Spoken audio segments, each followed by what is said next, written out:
So good evening, good morning, everybody. We are here today with Dmitry Zarubin. He will give us a lecture on International Lunar Program Sustainability, ISS Lessons Learned as Applied for Lunar Exploration. So Maria, our conductor, Maria Maukarzel, will now introduce the lecture and the speaker. Please, Maria, floor is yours. Sure. Good evening, everyone, and thank you, Adriano. We welcome tonight with us Dr. Zarubin. So the topic about tonight is International Lunar Program Sustainability, the ISS Lessons Learned as Applied for Lunar Exploration. To give like a small idea about our session tonight. So we know that the International Space Station, the ISS program, is a humanities achievement from many different perspectives. 15 nations are united together to design, construct, and operate the in-orbit technical and scientific facility with permanent human presence for 25 years, 38 years taking into account previous orbital station, the MIR.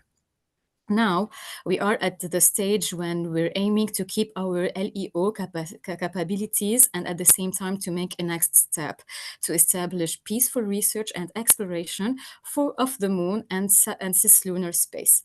The subject of the lecture is to highlight the perspectives of lunar exploration as an international endeavor and to show how technical and programmatic principles of the ISS program will help eventually to provide necessary sustainability of the International Lunar Program. As for our speaker tonight, we have Dr. Dmitry Zarubin. He is an engineering fellow space research institute of the Russian Academy of Sciences, and he is a key responsibility. He has key responsibilities at the system engineering and project management in lunar exploration. Previously, Dmitry was a part of the ISS Roscosmos and RSC Energia management team. He is participant and a co-chair of several ISS and Lunar Gateway technical teams. Dmitry is a member of the IAF Space Exploration and Human Space Flight Committees. He's a founding member of the IDSEA, which is the International Deep Space Exploration Association in China. And he is an expert of COPUOS Action Team on Lunar Activities Consultant, known as ATLAC. I leave the floor for Dr. Dmitry Zarubin. Maria, thank you very much, and Adriana and Professor Bernard Foing for inviting me and for giving me this opportunity to discuss this evening a very important topic, as I think, because many years I spent with International Space Station program, and not only the ISS, exactly as Maria just said, but we did a lot of studies of how to use ISS capabilities, different capabilities from different perspectives, programmatic, international cooperation, technical, and etc., to achieve further step in space exploration, which is the moon for many agencies, and number of space agencies interested in moon exploration is just increasing. So thank you again, and thank you for being here today and participating in this webinar. And I will try to present some chart. Let me share my screen.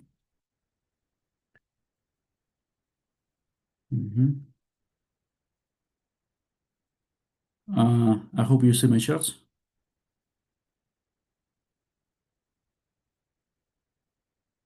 Yes, we can see it. Okay, okay. Thank you. Let me just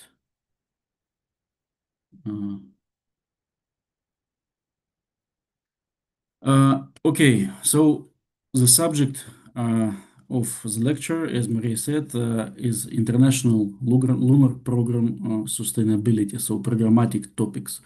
And we will usually I use approach when I try to deliver ideas which are kind of proven, technically and programmatically proven in a simple way with simple charts. But with Q&A session, we of course can go deeper for some ballistic aspects and technical aspects of such things like two-segment configuration, dissimilar redundancy, and some translunar injection, whatever question we will have. So I will start from the moon. Actually, my presentation will include three parts: the moon, the low Earth orbit, and the exact lessons learned, which are quite important from my perspective for the International Lunar Research and Exploration Program. So nowadays we have some lessons learned and heritage from 20th century lunar race and 21st century lunar, I would say, lunar marathon. And I will start from a little bit of historical background. Of course, my presentation will be mostly from Russian perspective, but we will talk also about international perspective of space exploration. So I will start from some heritage, I would say. We are staying on the shoulders of the giants, and these giants are Tsiolkovsky, Vernadsky, Fedorov, which are founders of Russian cosmism, first studies, theoretical studies of how to explore space and how to go to space from Earth and go to the moon further. And all these theoretical dreams, I would say, they became a reality in the middle of the 20th century.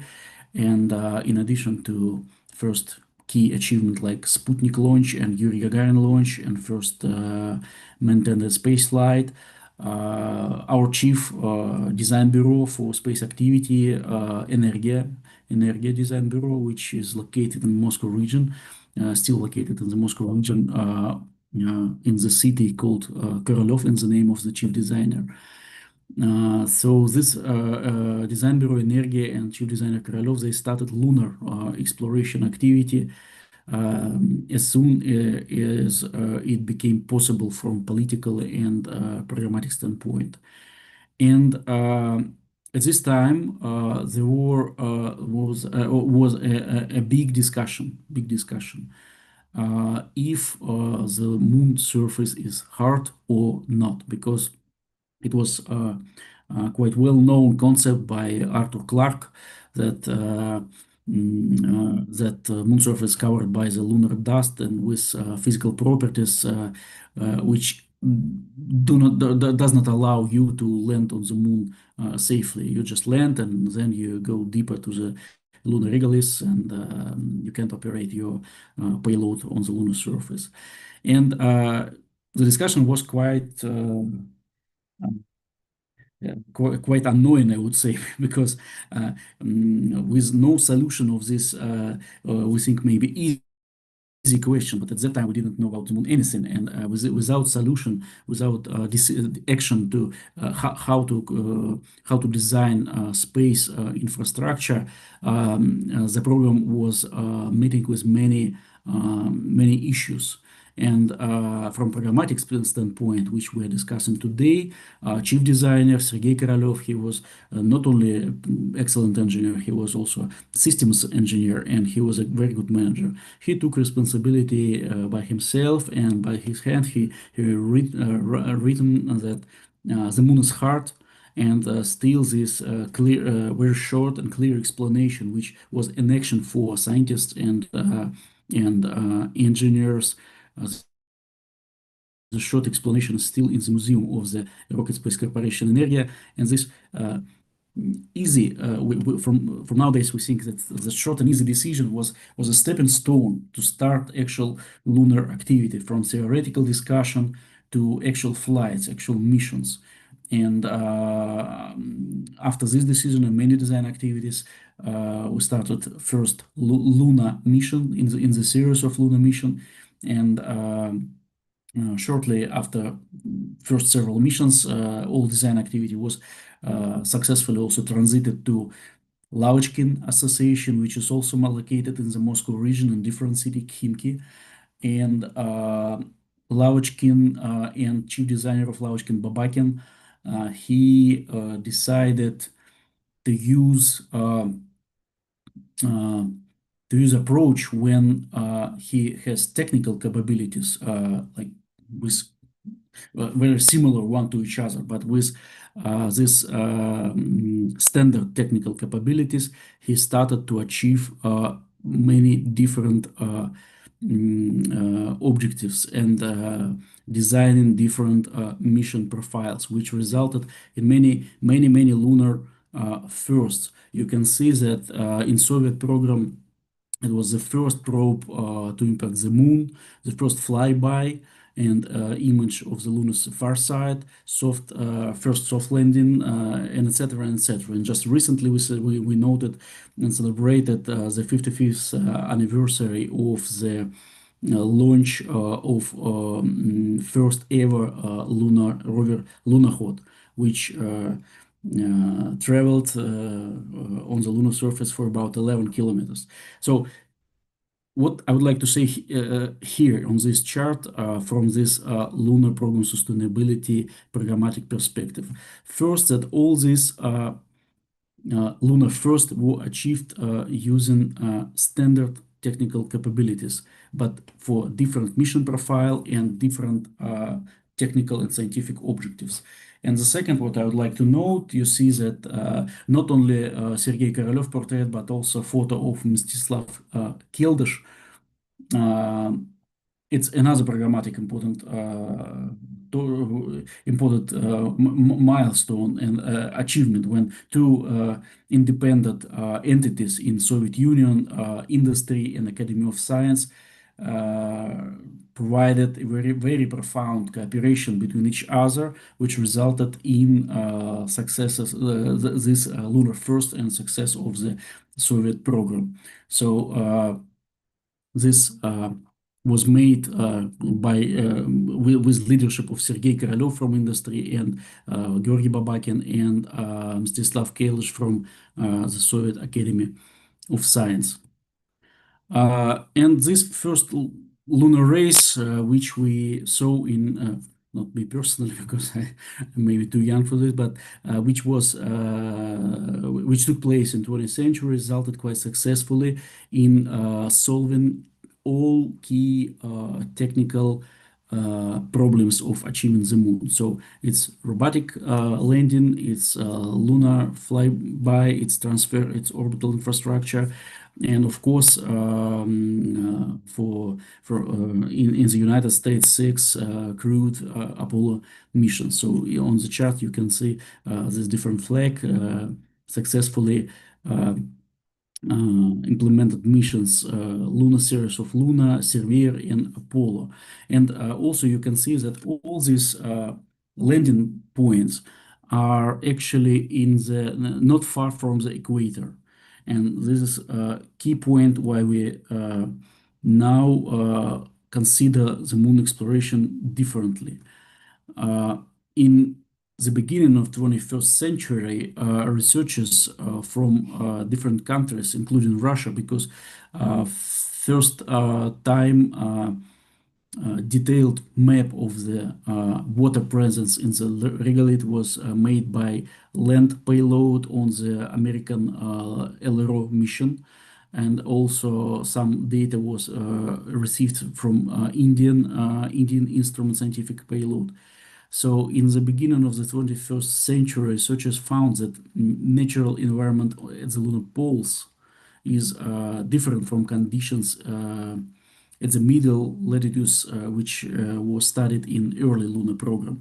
And now we know that we know about new wet polar moon, and lunar poles contain significant. What does it mean significant? A few percent, but it's still significant for scientific research, and not only, but also for in situ resource utilization from the perspective of decreasing the costs of the lunar mission. So a few percent of water on lunar poles can make new lunar, not race, but marathon, very successful and promising. And Knowing that, many agencies started to formulate its lunar exploration program, and the first rationale for such program formulation, at least in Russia, was not only some technical demonstration, but actually working with scientific mysteries of the moon. For example, we know that water on the moon exists, but how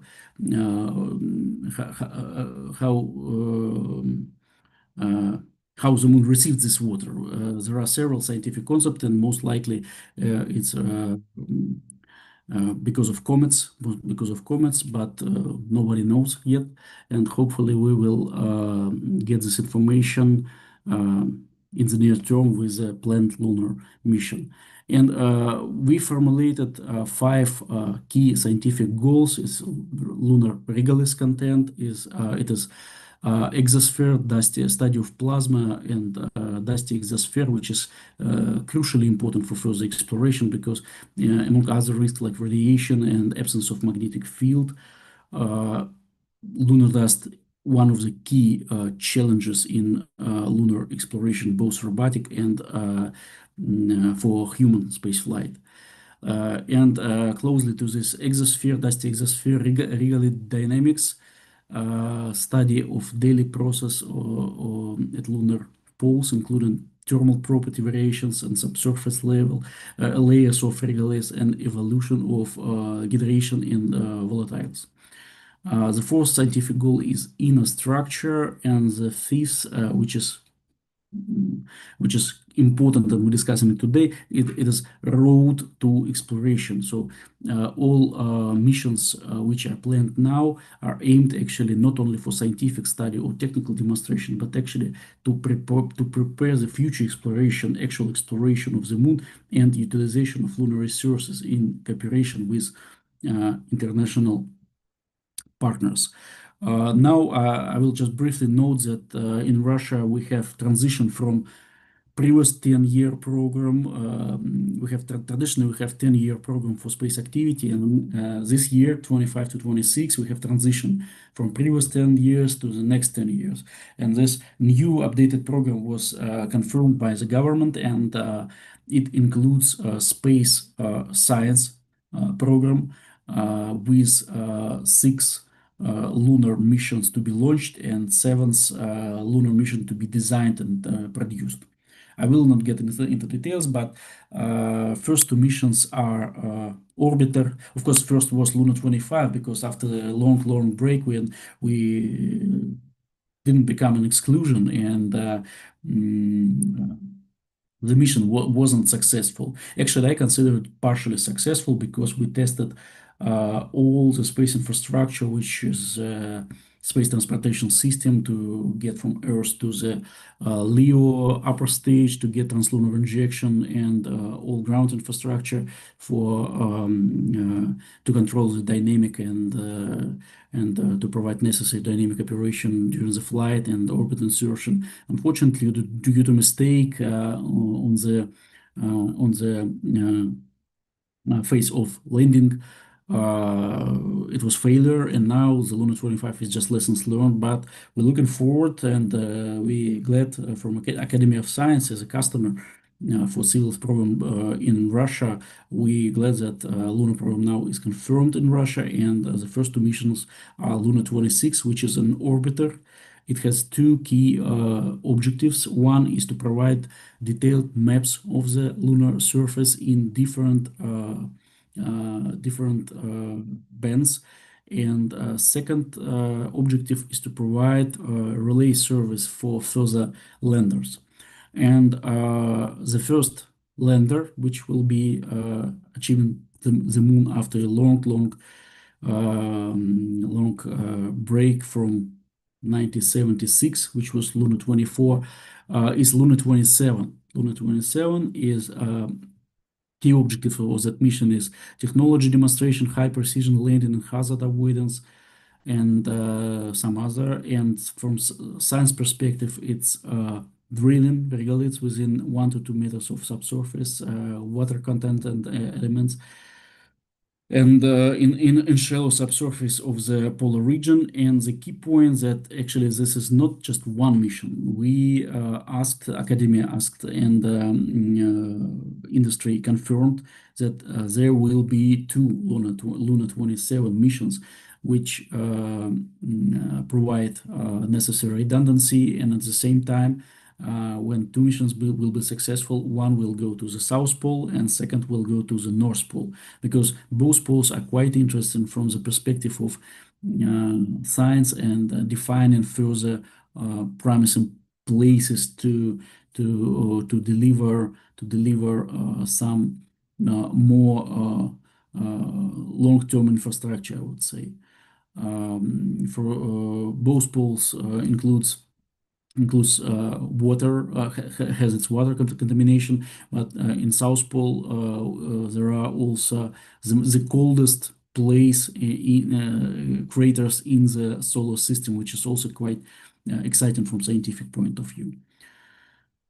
So with that in mind, I just would like to show that the first step, of course, is robotic exploration, and many countries work on their plans to achieve lunar surface, and also we already have several successes and several successful missions from different countries.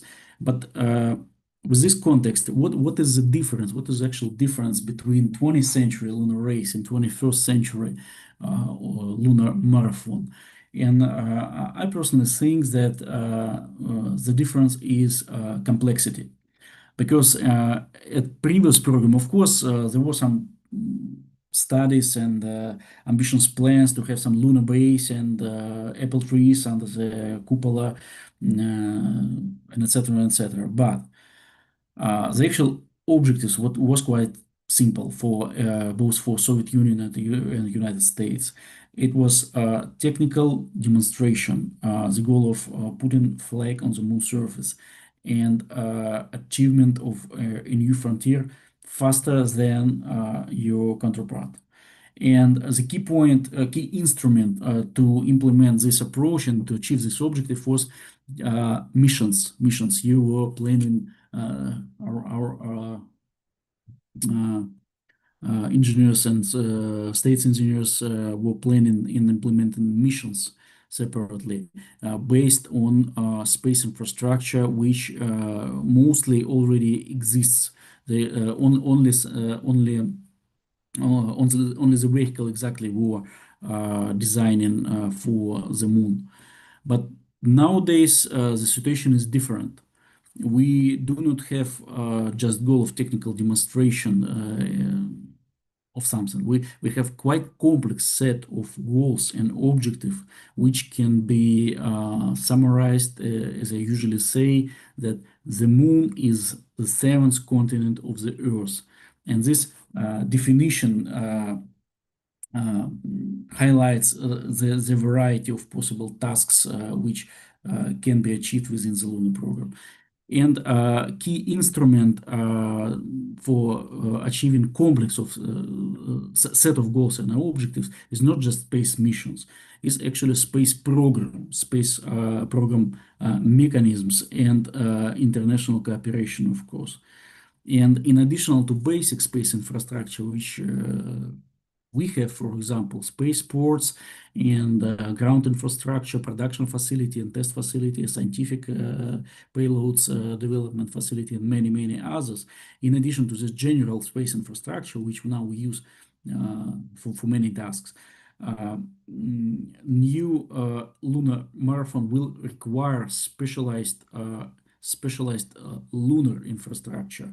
So not only vehicle itself, but also some navigation and communication services, some energy to be provided on the lunar surface, and maybe even in lunar vicinity, and many others. So this is service approach will require creation and the deployment of specialized infrastructure for moon exploration. That's why the new lunar exploration, International Lunar Exploration program, will be quite more complex than 50 years ago, of course.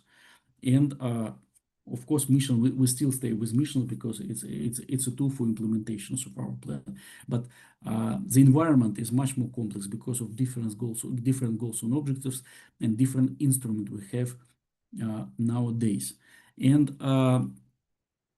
the complexity, there's a law in space industry, which I was taught when I was at the institute. My mentor told that if you do design some space system which includes more than 20% of newly developed elements, it doesn't work. So you have to have you have to use some background, something existing. And when we increase the complexity, the request from public, from government, from academia to industry to implement this lunar exploration activity, we should take into account that in addition to this complexity, we increase complexity of the technical stuff, I would say. For example, I will illustrate it quite simple in the terms of dynamic operations. When you fly to the International Space Station, you have launch, rendezvous, docking, undocking, landing. That's it. If you go to the moon, the number of dynamic operations increases. But because after the launch from the Earth, you have to provide translunar injection. During the during the flight to the in the direction of the moon, you have to control your orientation. You have to make some corrections. When you're achieving the moon, you have to implement another dynamic operations, orbit insertion, which also can be quite complicated. For example, if for short mission duration with 3.5 days, which is traditional for Russian program, for example, the number of delta velocity is about 0.9 kilometers per second, quite big impulse. If you fly some WSB trajectories, which is several months, you go for 1.5 million kilometers somewhere to Lagrange point, Earth Sun system Lagrange point, and then using this combination of gravitation from Earth, Moon, and Sun, you use this gravitation to minimize the impulse to achieve the necessary lunar orbit, which is, for example, if Energia, the delta velocity is close to zero, maybe up to 100 meters per second with dynamic operation. If you have to achieve low lunar orbit, it's 30% lower delta V. So it's quite complicated. And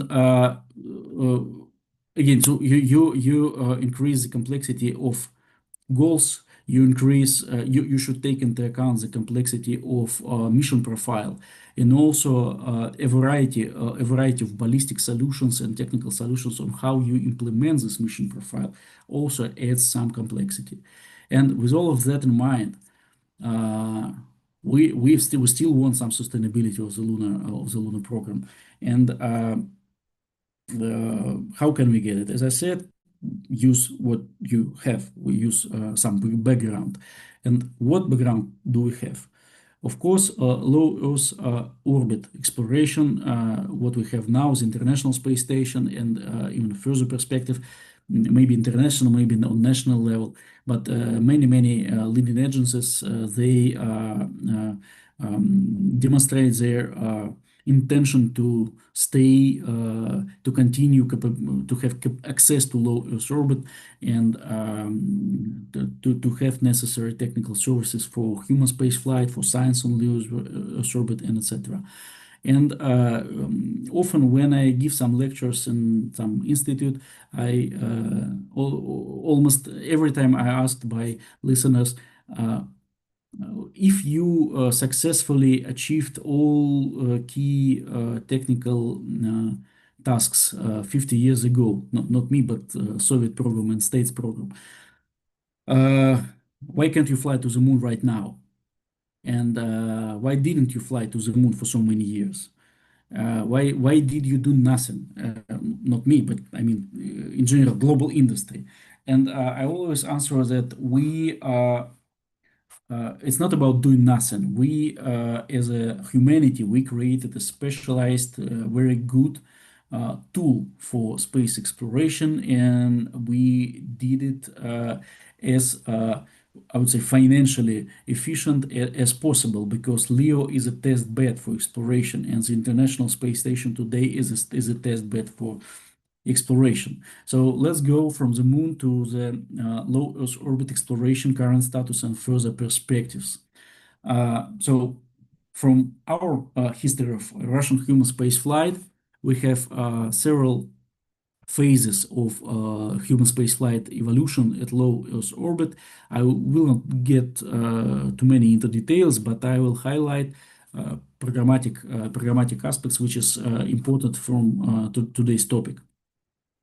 And the first point is transition from autonomous flight of the crew transportation vehicle to man-tended station salute. What did it mean for human space flight? During the period when only autonomous flight were implemented, the duration of this flight was quite limited to initially hours. Yuri Gagarin space flight, just one round above the Earth, and maybe 2 hours and 2 days, and the longest, as I remember, maybe 2 weeks, and that's it.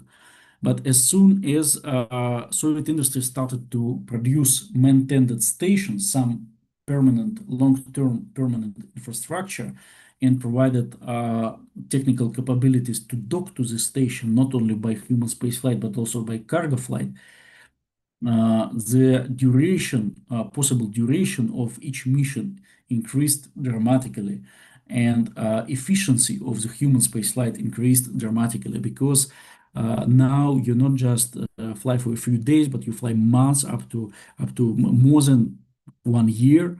And also with this additional docking capability and modular construction, you can get much more resources for utilization.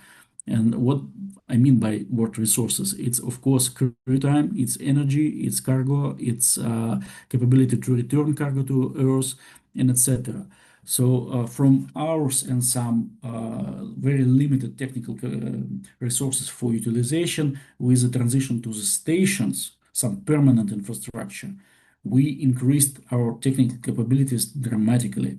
And now we have quite exciting and profound research program, for example, internationally and on a national level.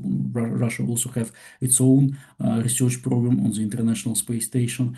So, but going back from International Space Station to the space station itself, so after series of Salute station, we moved to Mir orbital station. It's another important milestone and transition. And why? Because it's modular construction.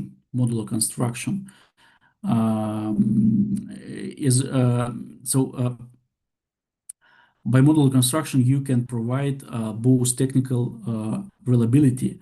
You can provide specialization of each element for proper tasks. For example, for Mir station, there was a special model for biological research and special model for astronomical research. And in addition to that, you have modular construction, different docking port.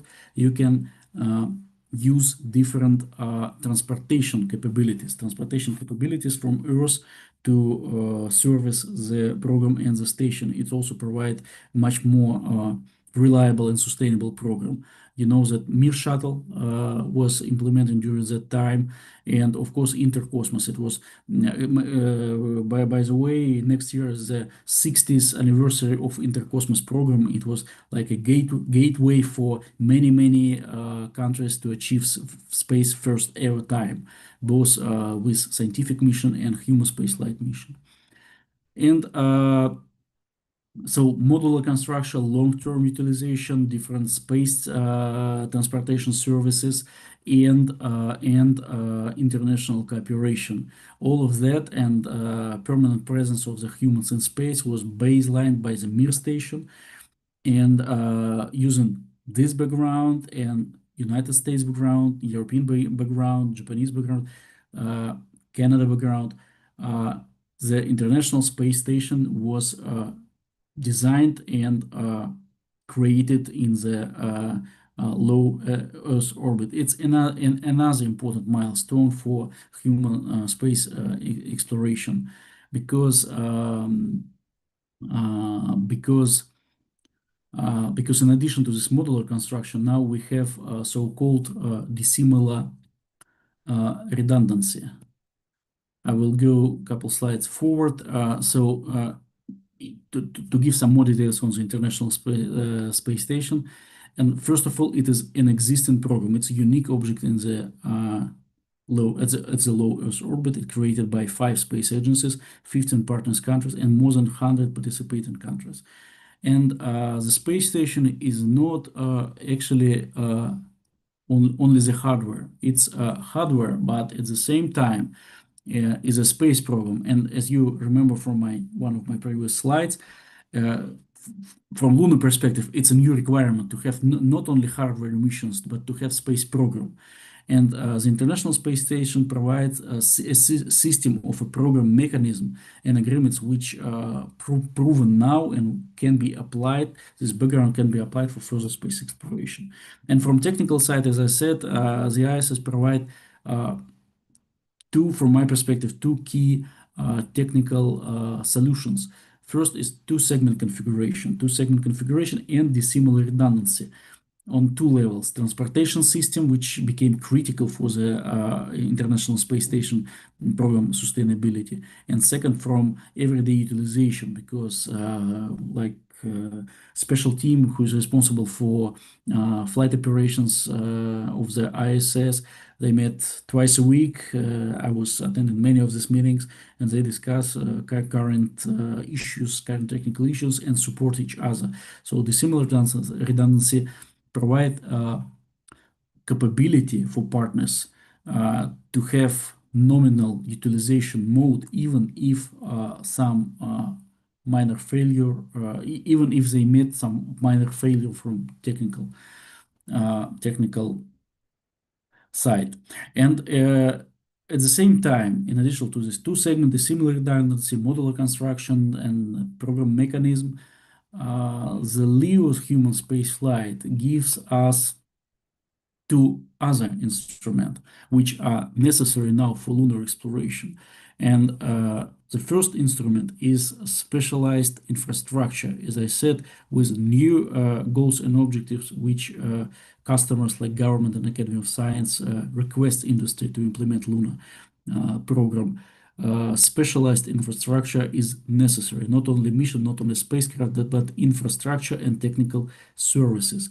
And low Earth orbit is a model, applicable model to use this, how we create and use these services. For example, if we launch some small-scale mission like 2 metric tons to the in the direction of the moon, you can use just mid-class launch vehicle like Soyuz 2, for example. But if you want to launch some model similar to one of models you see on the picture, for example, Node module or Small Habitat module, you can use 2 mission launch profile. And in that case, you require some technology and some background of dynamic operation at low Earth orbit, rendezvous and docking, and this is quite well tested within the International Space Station program. Maybe you have heard that within a couple years, we moved Russian crew transportation vehicle moved from 2 days mission profile to 2 hours mission profile. And now with control system and computers and real time knowing the navigation parameters, we can and high precision of control system of the launcher, we have this technical capability to have much more efficient and shorter in time dynamic operation. So by testing this, you can achieve more cargo on the translunar trajectory. And and this is also a kind of technical service, specialized technical service for the moon exploration, but based on existing technical capabilities. So the approach is quite the same as Georgy Babakin used for during his successful career at Lauchkin Association and first lunar missions. And of course, another tool is international cooperation. As I showed in my previous slide, there was some evolution of international cooperation starting from Russian perspective, starting from Intercosmos, which is almost 60 years now, and which has became a very successful attempt to establish international cooperation within the scientific researches and human spaceflight. It is Soyuz Apollo mission, which even during the Cold War became a tremendous step towards the joint space exploration. It's Mir shuttle program, and nowadays the ISS with its principles of genuine partnership and specific mechanism. And international cooperation from our perspective is not just words, it's an approach. It's actually a technology and set of programmatic principles which ensures continuous, effective, and peaceful LEO utilization. And as I said, further steps in exploration, including the moon and beyond. So going back to the International Space Station, and the third part of my lecture is actually ISS lessons learned as applied for lunar exploration.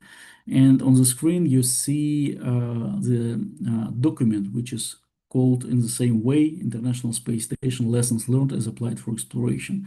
And this document was developed jointly by ISS partners in 2009.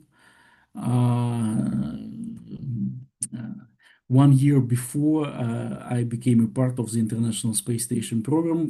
So I'm not a co-author, but I like this document very much because it's quite useful, quite clear and frank to read and to apply these best practices of the ISS for further steps in exploration. And I would like to note the personal contribution of program managers who were managing and leading the International Space Station jointly at that time. From Roscosmos it was Alexei Krasnov and Alexander Derichin from Alexei Krasnov from Energia and Alexander Derichin from Roscosmos and Alexander Derichin from Energia. So you can easily download this document, but I will sorry for a newspaper style, but I will highlight some principles and some lessons which I consider personally as the most important to take into account during the formulation of the new international lunar exploration program. And I will just highlight it and illustrate it in some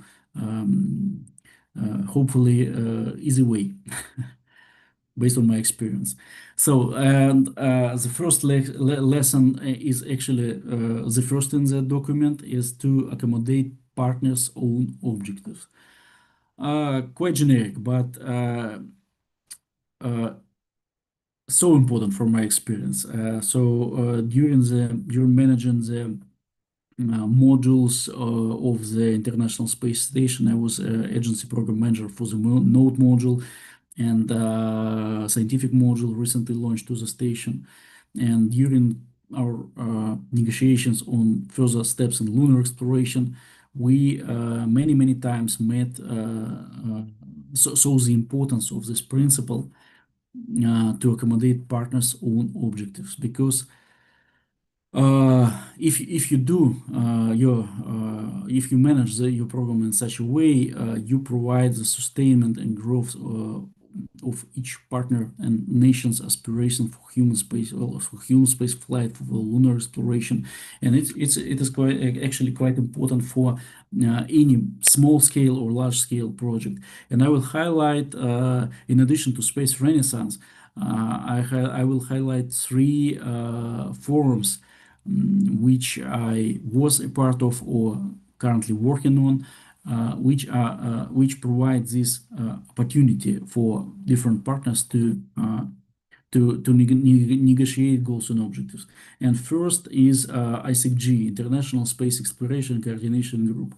Time to time, this group published a special document which can be used as a good reference for to know the plans and priorities of different agencies in lunar exploration. They publish global exploration roadmap.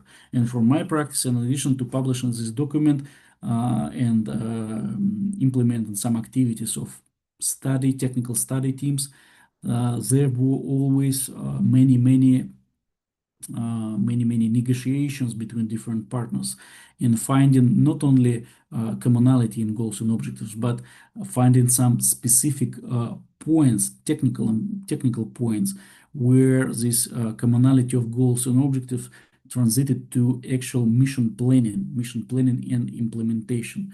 So very good team, and I would strongly recommend to Google its website and to show global exploration roadmap. Not maybe the last one, but several, because the first one was published in 2011, I believe. So after that was 3 or 4 publication, and you can see evolution of different agency planning in lunar exploration and transition from just planning to actual mission implementation, which we see nowadays.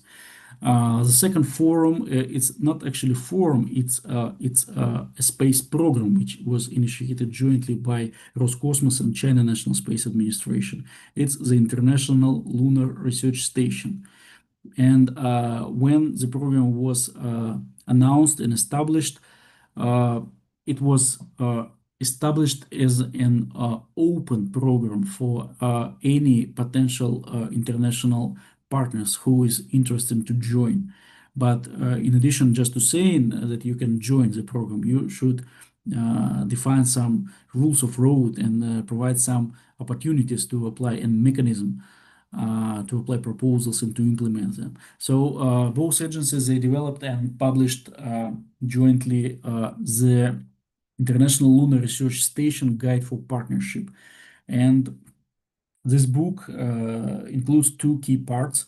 The first part is explanation of the International Lunar Research Station, and second part is some description of mechanism which can be used by different partners who is interested in joining the ILRS. There are 3 special teams. One is legal, second is technical, and the third is science, lunar science team. And in lunar science, so using this guide, you can propose different contributions and different based on your interest and your available technical capabilities. For example, mission level, some system level, technical service level, subsystem level, and even for science, you have different opportunities. Traditionally in Russian program, we develop, of course, payload exchange, and we also apply so-called co-investigatorship when you can become COPI. So a part of the scientific team is an invited scientist or co-investigator. Actually, co-investigator is quite high position, and we already did some practical steps further, and we started from Regalis exchange, of course, a couple years ago, from Luna 16 and China 5. And we quite successfully studied both samples on Russian side and on Chinese side. And in addition to that, I mentioned that one of the key challenges, technical challenges for lunar exploration program is natural environment, lunar dust. And as a first step to practical implementation of agreements, we started developing joint experiment of lunar dusty exosphere research using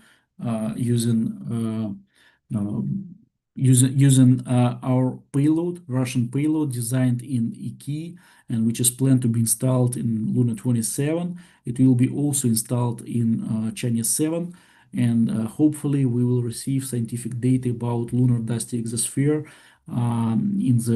in couple of coming years, and we will compare this data from different missions, and it will allow us and overall international scientific community to verify the lunar dusty exosphere models and to decrease risk of both robotic missions and human spaceflight missions. And so this is an example how we go from just accommodate partners' objectives, we provide some instrument for that, and going from discussing just scope of goals and objectives to some real hardware project with its implementation in the near term. And last but not least, the United Nations, UNUSA, and COPUOS framework. Recently, last year, a special action team on lunar activities consultation was established. So I am very glad that on the level of the United Nations, now we have some forum, some tool and interface to exchange plans, goals, and objectives between different partners. And I'm very glad that nowadays, I believe more than 30 countries provided experts for such a team, including Russia, and I personally also an expert for this team. So this quite generic principle is more than important. You can't underestimate the importance of this lesson which we learned from the International Space Station, actually. Another one key topics which there are a lot of lessons. Again, just download this document, ISS Lessons Learned as Applied Exploration, if you're interested, and you'll get much more information. But to save some time and to highlight the key topics from my personal and subjective perspective, I will note just a few. And the second one I would like to note is lesson to allow mission objectives to evolve gracefully. What does it mean?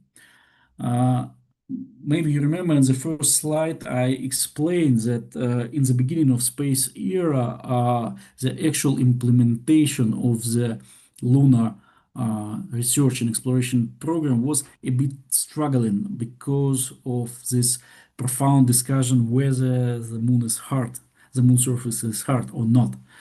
And the decision was taken by the chief designer that the moon is hard, just go and do the necessary missions. And here we have quite the same situation. I mean, it is when you're discussing the moon exploration program, especially maybe a couple years ago, you were always being asked in different levels, both national and international, what are the goals and objectives? No, we don't like it. Do it more profound, do it more clear, do it whenever. So endless discussion. And how we apply this lesson to the exploration. First, you need to have some baseline. That could be not as perfect as you wish, but you need to have some baseline. And showing the example of the International Space Station, first of all, and second of all, showing the uncertainties of the moon actual exploration objectives, because the moon is the seventh continent of Earth. But resources, for example, we definitely know that there are some useful resources, both for lunar infrastructure maintenance and maybe for to benefit the Earth. But what exactly resources we do not know yet. We need to make first robotic and human spaceflight steps to get in know that. And from perspective of that lesson, you should just baseline something and then allow to evolve this set of goals and objectives. For example, International Space Station, first, of course, it was technical and cooperation, because we wanted to start working together based on our background with MIR, based background of the states with Skylab and background of other partners. We needed to study how to work together, combining different engineering schools and having this object operating in the real space, so technical and cooperation. As soon as the ISS moved to some operation mode, in addition to technical and cooperation, we got science. So as science is a key driver for the International Space Station. United States considers this, announced the ISS, US ISS as a national laboratory. In Russia, we have quite institutional approach for space science on LEO. We have special council led by Roscosmos. We have 8 scientific fields where we applying with different scientific experiment and implementing that. And recently, I will just briefly note that recently we launched 2 important scientific payloads. One is for neutron measurements, and the key point is that similar payload we have in the vicinity of the Mars, in the vicinity of the Moon, and now in the vicinity of the Earth. So we can compare neutron fluxes in different areas of the solar system for further verification of natural environment model and decreasing risk of further robotic and human spaceflight. And the second payload I would like to note is All Sky Monitor, which is addressed to the quite tremendous scientific mystery of astrophysics, evolution of the black holes. And the parameters of the ISS allows to install this payload successfully and to use it in the all sky review mode. So science became another key driver for the ISS. So with priorities little bit changed. And then commercial. For example, not for example, actually there are 2 examples. First is commercial activity of the Energia and Roscosmos within the International Space Station. First ever space tourism, first ever commercial scientific experiments, and etc. And in the United States, of course, commercial entities which now providing services for NASA with crew transportation and other technical capabilities. So another transition of priority, and that's okay for such a large scale and long-term space program. And when we go to the Moon, of course, in addition to this 4, we have the 5th one, which is resources for utilization. In the International Space Station, you have resources which produced by the station itself and partners' technical capabilities itself, like crew hours, energy, and cargo delivery, etc. And when we go to the Moon, of course, we will meet the ISRU, in situ resource utilization, which I believe will be tested with some space experiment by the international community in the near term. And as soon as we have some robotic permanent presence and some man-tended presence on the Moon surface, of course, ISRU will be critical to reduce costs of the lunar mission. So we understand, maybe a decade ago, we were trying from scientific perspective to become goals and objectives more and more mature. But now we understand that the key point is to have a joint baseline with both on national level and international partners, and further let these objectives evolve as we did within the International Space Station program. And going from programmatic to more technical stuff, I would like to note 2 technical lessons. Establish appropriate independencies. What does it mean? What does it mean, independencies? Of course, the key point is that if you start international activities with some large-scale program, why do we do it? Not because of just international cooperation, but because within the international program, you can, I would say, achieve more than you do independently, and that is definitely important. But if and from that perspective, of course, the more dependent you are from the partner, the better, because you spend less money, but still in the program. But actually not. Any international program should include as many key partners as possible, because in addition to interdependencies, which allows to get from the program more than independently, to have missions on time, to meet the schedule, to meet requirements, and to meet set of the goals and objectives, it is important to ensure that each partner contributions, you have at least single sourcing of critical elements, and you should not rely on just one partner, because it will be not sustainable, not reliable. And we know it from the practice of the International Space Station, because, and you see it from another lesson which is listed here on the chart: redundant transportation commitments. And as the document says, the ISS program clearly demonstrated how transportation resources affect all partners. And future program must be structured with alternative transportation vehicles. And nowadays, with the International Lunar Research Station, for example, we understand that we have Chinese transportation system, which is launcher, upper stage, and all ground infrastructure, and necessary capabilities for orbit insertion, and the same capabilities we have in Russia.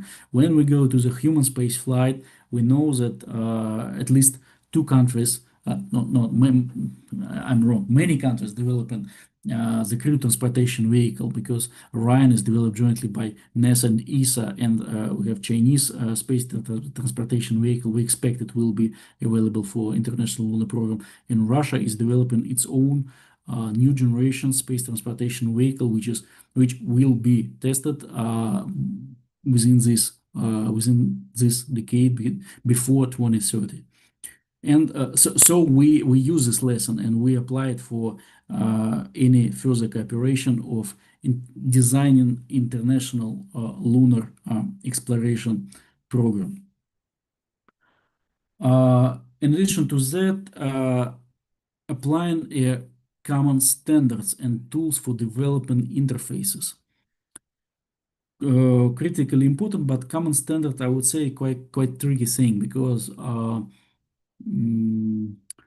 with what I previously mentioned, interdependencies and providing critical capabilities from more than one partners, it is important not to require use some technical solution from each partner, because of the similar redundancy, which is another lesson.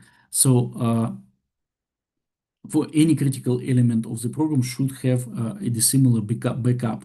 And that is why, in addition to common standard, like, for example, physical layer of data transmission, which is quite useful and common in use for space infrastructure, when you develop the exact element, you should concentrate on, as early as possible, developing the interface document and designing the interfaces. And if you agree the interfaces, like Soviet Union States, United States made for Soyuz Apollo program, for example, docking mechanism, a pass docking mechanism. As soon as you agreed about interfaces, that means that each of the partner can apply its own background, its own engineering school and existing capabilities, reducing the risk of the program. But at the same time, you can use it. In a different way by unifying the interfaces. And interfaces priority standards is a tricky thing depending on the program manager decision, I would say, and program team decision, because sometimes it's applicable, sometimes it's not applicable. And again, use the similar redundancy in system for program flexibility, so sustainability is quite critical. I mentioned special team, I am called IMMT, who is responsible for the International Space Station operation. And exactly the similar redundancy, two-segment configuration and the similar redundancy allows partners to operate the International Space Station for such a long time. Now it says 25 years of permanent presence of the crew on the International Space Station this year.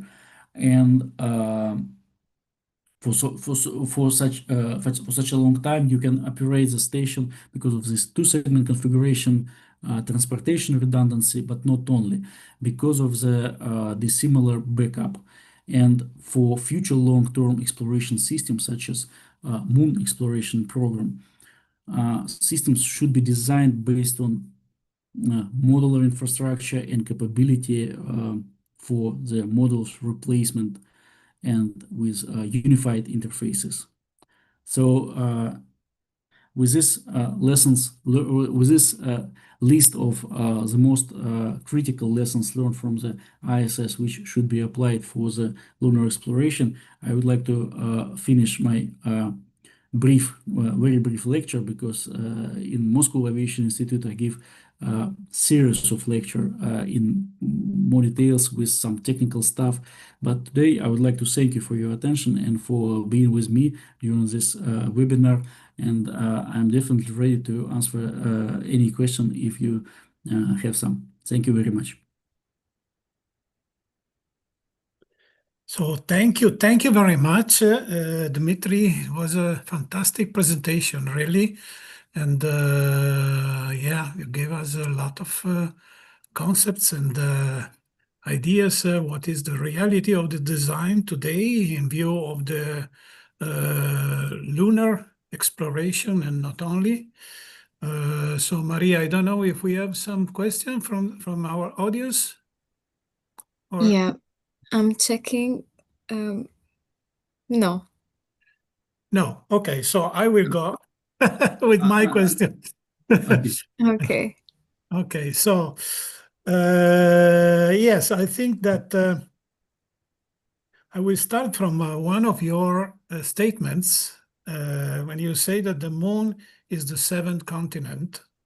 And this is, of course, the new paradigm that we can see that make things very much different from the past of space exploration. And because now, if we think that the moon is a fifth continent,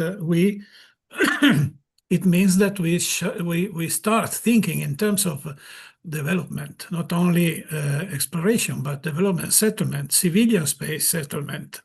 And this is, I think, the main difference, because if we have to learn from the ISS experience, I think the main thing we should consider is redundancy. Mm-hmm.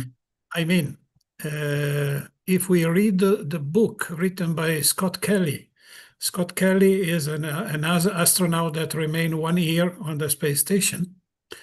And he is very, very clear and explicit in his book Endurance, where he talks about the very limited capability of the live super systems on the space station. So the space station was designed for astronauts, firstly. Astronauts are military. They don't have civilian rights, of course. They are spendable, you know, poor boys and girls. Okay. However, not only it was designed for astronauts, it was designed for 6 astronauts, maximum 7. But Scott Kelly reports that for many months, there were 10 people on the space station. life supporting systems were very critical. So the air recycling system was in trouble. Okay, there was also a very critical situation because the air recycling system was broken, was fault, and also the backup system was not very well. So Scott had to work very hard to recover that situation. So this is a terrible, this is a nightmare. I think that the new design, when we start designing new systems, we have to think in terms of large redundancy.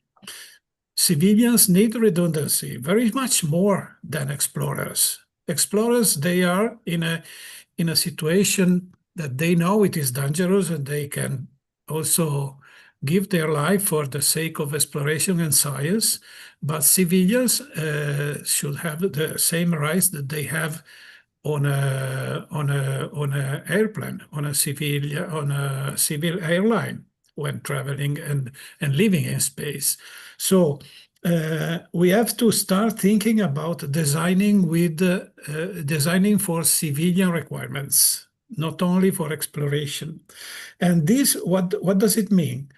We also need to think in terms of simulated gravity.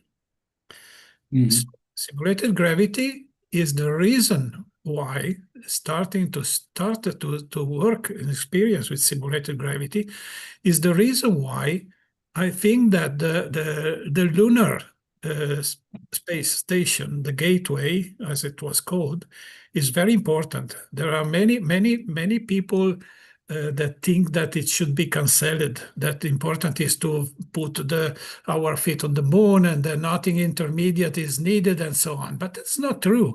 It's very important to start experimenting in the Lagrange points and in the lunar orbit and so on. And also it is now a time, after so many years experimenting with low gravity, to start building something rotating and having a simulated gravity, just to start understanding what is the effect, experimenting for science purposes by now, because we never started, so it is time. So what do civilians need? Civilians need simulated gravity and protection from cosmic radiation, and also they will need very much more things to produce food in space, to have a green environment in the habitats, because we cannot live for a long time in iron cages, because one thing is, I am afraid that Artemis, they want to make an ISS on the moon. That means to allow crews for staying there for 6 months and then coming back and have a change and so on. So that's not an experiment. It's not a civilian experimentation. We have to think about making large environments to have beautiful environments in our space habitats, to have redundancy and to have fun and to have a green environment on inside. So I know this looks like more or less to the O'Neill vision and design that Gerard O'Neill, he made this vision in the 70s of the past century. And I think it is very, very actual. And when we start designing for the new space programs, we have to think, to take in great account O'Neill vision and design. What could it mean for the moon?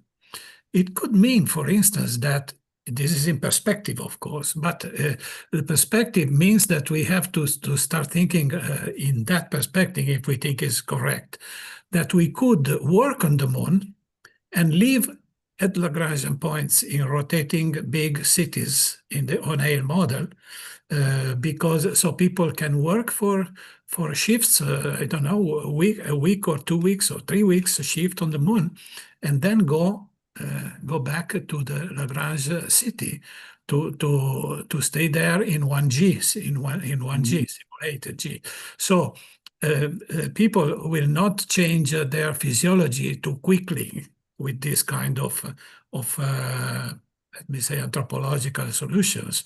But if we go and we build a lunar city and we stay there for 2 or 3 years, then we don't come back to the Earth anymore, because coming back will mean to be on an arm, a wheelchair, because our muscles and bones will not be strong enough to support the Earth gravity. So what we think, and this, all of these things we will discuss in our Congress that is coming in 2026, our fourth Congress. So migrating to a space community should be free and should be reversible. So if at a certain point one people think that they want to go back to Earth because they have nostalgia and they have maybe relatives, and many situations can happen to individuals going to work in space. They should be free to do it, and this is possible only if we think about a simulated gravity environment. So okay, I know that I added the complication to the already well complicated scenario, but I think it's important, and if we exchange our vision, and our vision at SRI is a humanist vision. So we always think we start designing and imagining starting from the human needs and requirements. So this is why we put our emphasis, and also at COPUOS,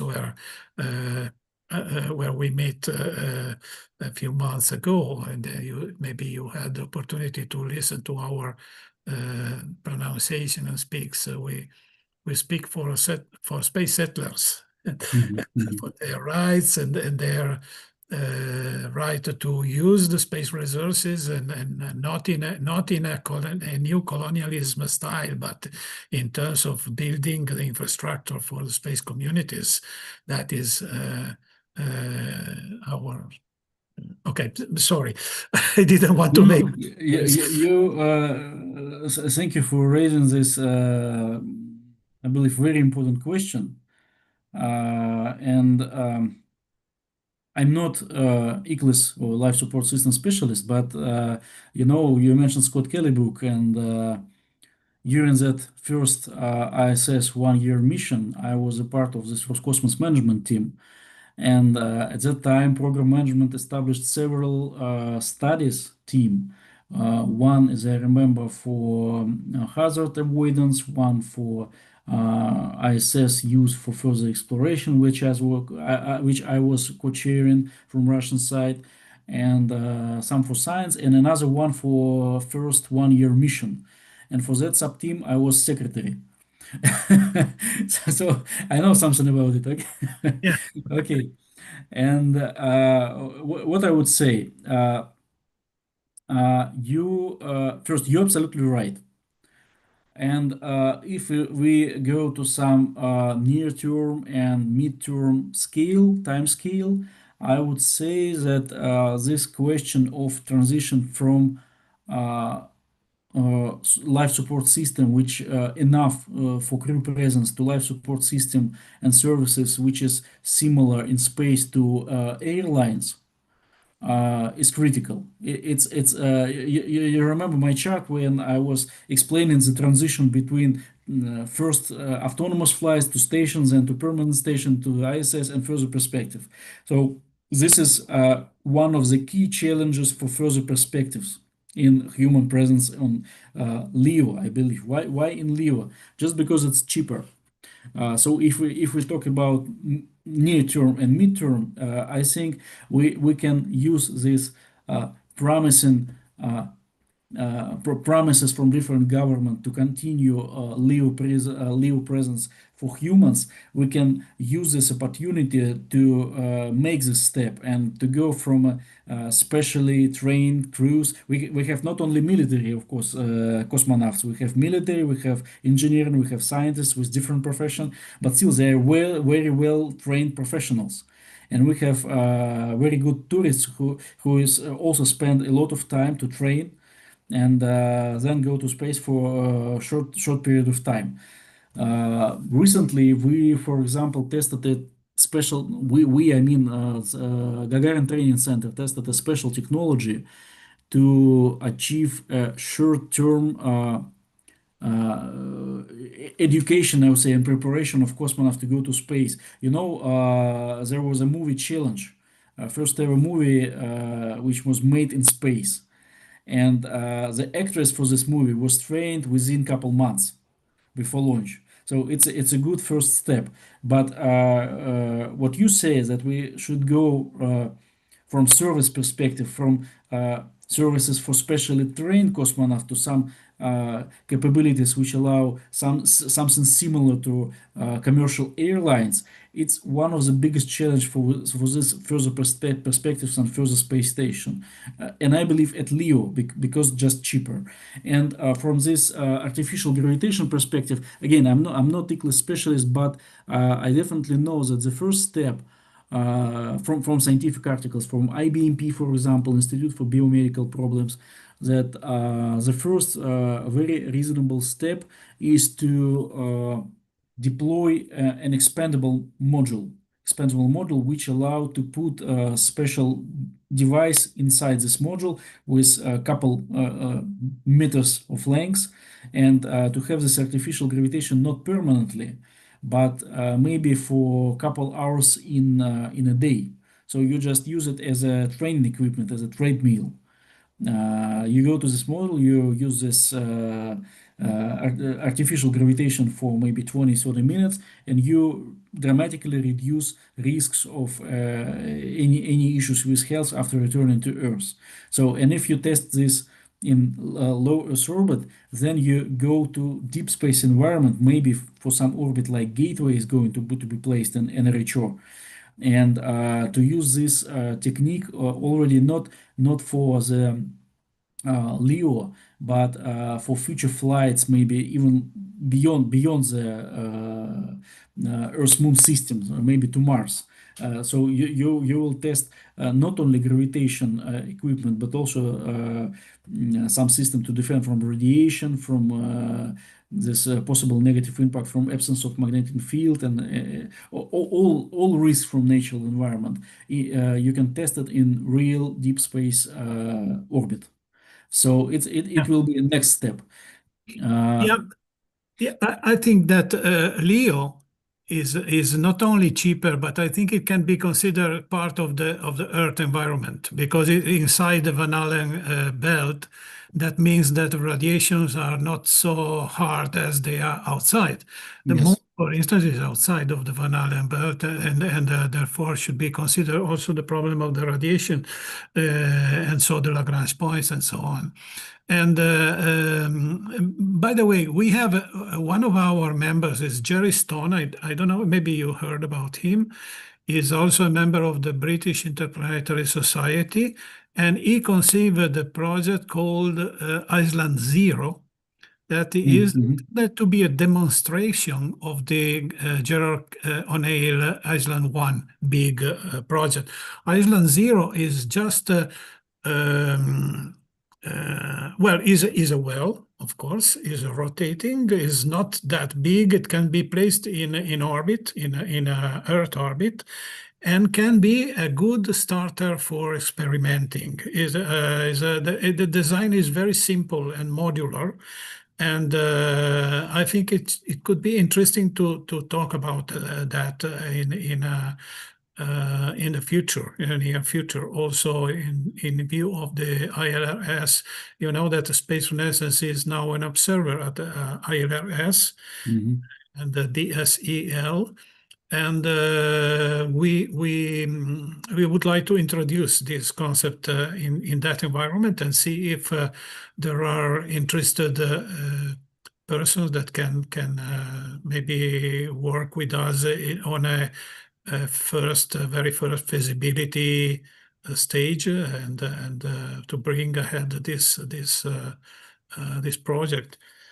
It might be a good idea, and we even have an example in our spaceflight history which might be useful for you. Maybe you know, I call him Russian Elon Musk, Nikolai Sevastyanov. He was chief designer at Energia Corporation and Gazprom Space Systems. He actually changed the design of the robotic satellite at LEO in Russia, at least in Russia. And one of his projects was a space experiment called Znamya 2. Znamya 2. And this project was aimed to demonstrate first solar sail deployment, and second possibility to give some additional artificial light to the areas close to the territories close to the North Pole during the Arctic night. And of course, it's a very long-term perspective, but because they limited this objective of the experiment quite strong, they allowed themselves to implement it within a couple years. So within Mir station, it was launched even twice because first attempt was unsuccessful. The deployment wasn't successful, but the second attempt was quite successful, and they tested all the technologies. And with small scale, they demonstrated the capability to construct such a solar sail and not sail, but also mirror to reflect the sun light to the shadowed Earth. Yeah. The concept, I think, was firstly raised by Kraft Erike with the Lunetta project. In one of his papers in the Extraterrestrial Imperative, Kraft Erike made some designs about that. Lunetta was exactly an orbital mirror to reflect the sunlight on dark side of Earth, and yeah, that's also very important, and of course, and the opposite concept was also I don't remember who was raising it. However, somebody talks about a shield in order to make shadow on some areas of the Pacific, let's say, to contrast the global warming.